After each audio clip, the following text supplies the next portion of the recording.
जय श्रीकृष्ण दोस्तांनो, आज आपण 37वा श्लोक पाहत आहोत.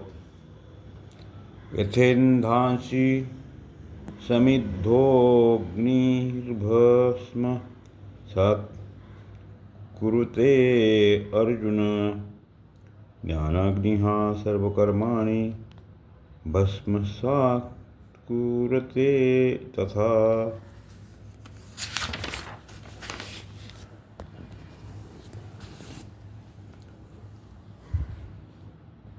मागील श्लोकात भगवंतांनी ज्ञानरूपी नौकेच्या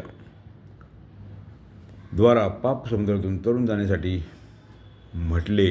त्यातून हा एक प्रश्न निर्माण होतो की पाप समुद्र तर शिल्लक राहतो तर मग त्याचे काय होते. म्हणून पुन्हा भगवान दुसरा दृष्टांत देऊन म्हणतात की जसे प्रज्वलित अग्नी काष्टादी संपूर्ण इंधनाला अशा प्रकारे भस्म करतो की याचा किंचित मात्रही सुद्धा अंश शिल्लक राहत नाही, तसेच ज्ञानरूपी अग्नी संपूर्ण पापांना अशा प्रकारे भस्म करतो की त्याच्या किंचित मात्र अंशही शिल्लक राहत नाही. जसे अग्निकाष्ठाला भस्म करून टाकतो तसेच तत्वज्ञानरूपी अग्नी संचित प्रारब्ध क्रियमान आणि तिन्ही कर्मांना भस्म करून टाकतो. जसे अग्नीत काष्ठाचा अत्यंत अभाव होतो तसेच तत्वज्ञानामध्ये संपूर्ण कर्माचा अत्यंत अभाव होतो. तात्पर्य ज्ञान झाल्यावर कर्माशी अथवा संसाराशी संपूर्णपणे संबंध विच्छेद होतो. संबंध विच्छेद झाल्याने संसाराच्या स्वतंत्र सत्तेचा अनुभव येत नाही, तर एक परमात्म तत्वच शिल्लक राहते. वास्तविक एकूण क्रिया प्रकृतीद्वाराच होतात. त्या क्रियेशी आपला संबंध मानल्याने कर्म होतात. नाडीमध्ये रक्तप्रवाह होणे, शरीराचे अवस्थांतर, बाल्य अवस्थेतून तरुणावस्थेत तरुण होणे,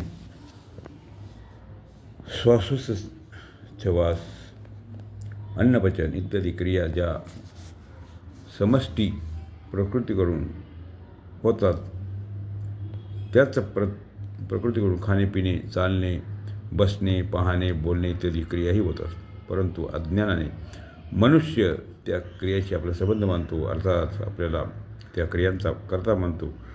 त्यामुळे त्या क्रिया कर्म होऊन मनुष्याला बंधनात टाकतात. अशा प्रकारे मानलेल्या संबंधानेच कर्म होतात, नाहीतर क्रियाच होतात.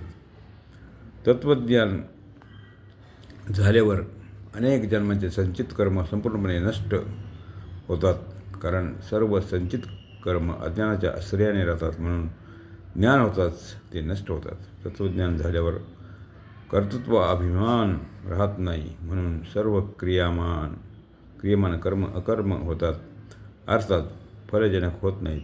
प्रारब्ध कर्माचा घटना अंश तर जोपर्यंत शरीर असते तोपर्यंत राहतो, परंतु ज्ञानावर त्याचा काही परिणाम होत नाही, कारण तत्वज्ञान झाल्यावर भोक्तृत्व राहत नाही. म्हणून अनुकूल प्रतिकूल परिस्थिती प्राप्त झाली असतात तो सुखी दुःखी होत नाही. अशा प्रकारे तत्वज्ञान झाल्यावर संचित प्रारब्ध क्रियमान तिन्ही कर्मांशी किंचित मात्रही संबंध राहत नाही.